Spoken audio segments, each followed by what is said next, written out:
Senator Tim Scott is back. Senator Scott's website is Vote Tim Scott. His Twitter handle is also at Vote Tim Scott at the site formerly known as Twitter, now known as X. Good morning, Senator. Welcome back.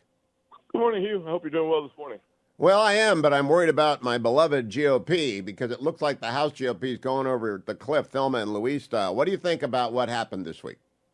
Yeah, one of the most important things we need to remember as conservatives is that the road to socialism runs right through a divided Republican Party. And when 4% of the conference can overthrow the speaker this time, a different 4% can overthrow it the next time. So finding 218 votes in a House that only has 221 Republicans is a very high bar to pass. Getting it done only means for the next several months, whoever the next speaker is will be watching his back more than confronting Joe Biden, Bidenomics, the border, the bureaucracy. We have serious issues, and the one thing we cannot afford right now is divisions within the Republican Party that destroys the focus of the American people.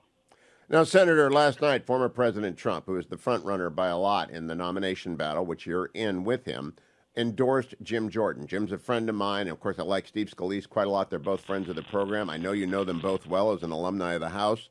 Are you going to endorse anyone? I am not. Having served in the House, one thing I can tell you is that the more fissures we have, the harder it will be.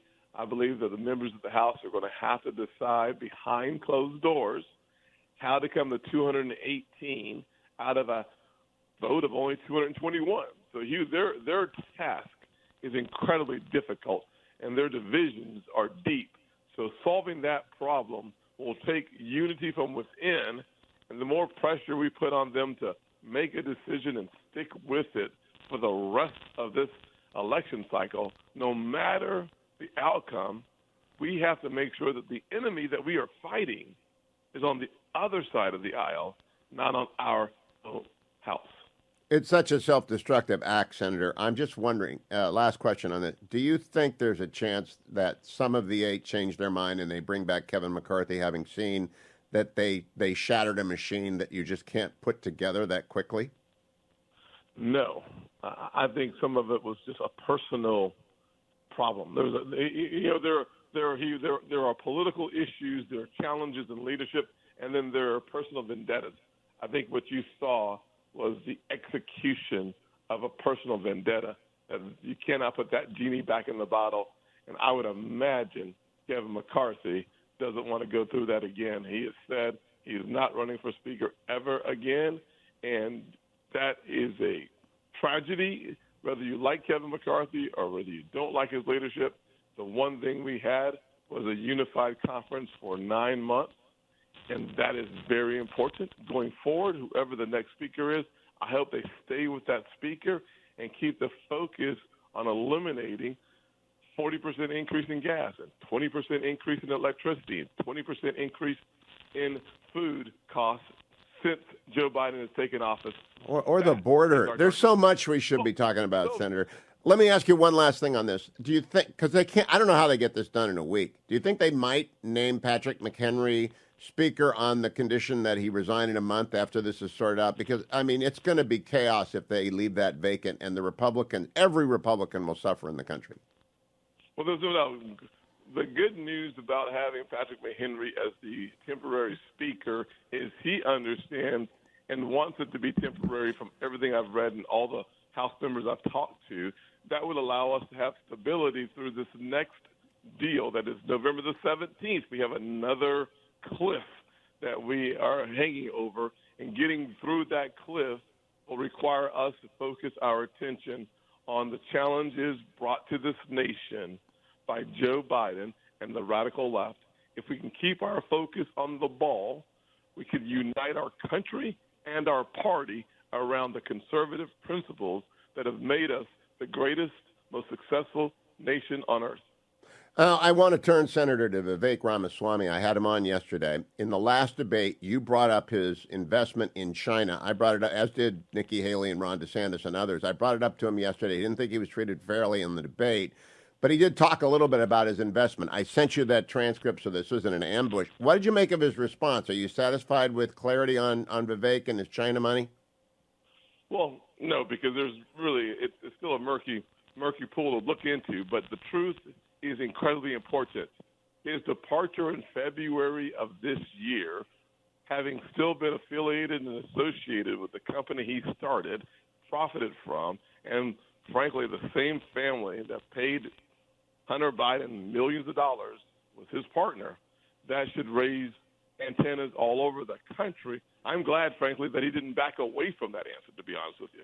He simply said that once he understood the challenges that he faced and that America faces within China, he backed out. Well, we changed our strategy from a defense perspective. In 2018, we went from a counterterrorism strategy because the threat with Russia and China was so high, we opted to look at China, Russia as the near peer competitors that we had to be in a military position to defeat if necessary.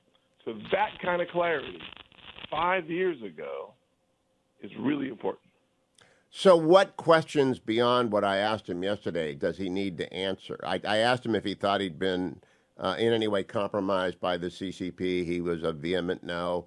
He was a little bit vague on how much money the company took in. He left me with the impression he had left before 2022. I may have not pushed him hard enough on that, Senator. What more does he need to discuss? Well, I think the American people just need to do more homework on Vivek Ramaswamy's dealings with the Chinese Communist Party and come to their own decisions. My point was to simply raise the issue as someone who was very arrogant as it relates to people being bought and paid for, to go back and do a little homework. You realize that the only person on the stage that has been doing business with the Chinese Communist Party was Vivek Ramaswamy. I also asked him about TikTok because I've been on a campaign to get kids and parents off of TikTok because it's just a CCP funnel of info. And he's sticking with it, says he's got it on a second phone. Are you satisfied with that answer? No. I mean, one of the things I did in December of last year was I voted to make sure that TikTok was removed from every single federal device in the country, number one. Number two, we need to understand that the CCP, whether it's TikTok spying on our kids, whether it's their strategy of buying farmland to spy on our national intelligence and sensitive areas of the country, or whether they're stealing our intellectual property to compete against us, that the malignancy represented by China is a serious one. So finding a way to stop the Chinese from spying on our kids is a really important responsibility of the next president of the United States. And Hugh, it is a complicated issue. Former President Trump tried to ban TikTok, and it failed because the court struck it down twice. So the next step we have to do, if we can't ban it because the federal courts will not allow us to, the next step is to find a way to disrupt China's ability to connect to TikTok, period. So eliminating it is really important. A part of my Protecting Kids by Empowering Parents plan allows parents to have control, and it would require parental consent for a child to have any app on their device before the age of 14. Last question, Senator. I know you're running for a plane. Earlier this week, I talked with Governor DeSantis about Navy and Navy shipbuilding, both ship count and his 4-year and his 8-year plan. He had some numbers. You know the Navy. We had the submarine pens down in South Carolina. How are you going to release a plan on rebuilding the Navy?